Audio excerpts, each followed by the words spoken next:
There are two ways to taking back measurements. You can put your tape rule here. Can you see my back? From here, where your shoulder blade is, just have an this is my shoulder blade. Bring it down with 1 inch. Can you see? And take it to the other side, from left to right or from right to left. This is my shoulder blade. Bring it down a bit, half an inch above your shoulder blade. So that is my back is 16. But I prefer taking my measurements this way. I put it on my neck region, the bone at the back of your neck, to my shoulder blade there. Can you see we're still measuring the same thing? This is half of what I measured the other time. This is 8, while the first one is 16. Let me tell you the difference between the two. When you want to cut it out, you still have to divide, because when we want to cut, we're still coming into that. We place on fold. Some people might not understand that. If you want to cut blouse or skirt or whatever, you have to place on fold, meaning your back is, the material is folded into 2. Whereas that means we need half of our body. So like that back, we need the half measurements, not the full. So if I want to cut it out, I will make use of that 8 straight.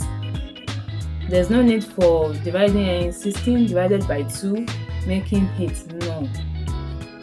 What I measure out is the half of my back. So I prefer using that while taking measurements. I think that is clear pertaining back measurements. From this neck region to this place, we have 8 here. That is our back measurement.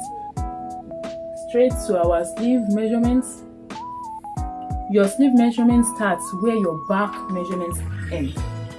From that 8, put your tape back there and bring it to your wrist. It must be straight. Be beside you like this to your wrist. As I'm looking at it, mine is 21.5. And bring it to your wrist here. That is our sleeve measurement. But the point I want you to note there is your sleeve measurement starts where your back measurements end. Thank you. The measurements we need for garment sewing is we need just 7 places to measure. As I told you earlier, they have length. Some people will call it blouse length. From there, skirt length. The round bust, round waist, back, sleeve, and calf. Those are the major places we need to measure for garments. There are some cases we have to measure this place, but we have some people like maybe somebody that's 9 or 10. Even some people can make use of 11 depending on how fat the person is. But for someone like me, 9 is okay. Even I can use 4, but to put on the clothes might be a bit difficult.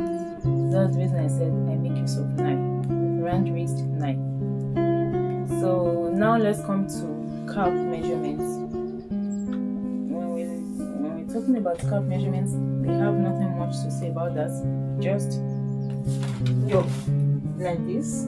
Place your tape measure like this. Round. I normally tuck in my hair. I tuck in my hair inside my cap. So just take it round. There's nothing much about that. Take it round. You can see I still put the tip of my finger inside. So when you're taking measurements of anything round, you allow your tip of your finger to be inside of it. So it now depends on how tight you want it to be. I don't make use of elastic. So I take accurate measurements of my head. Just like this.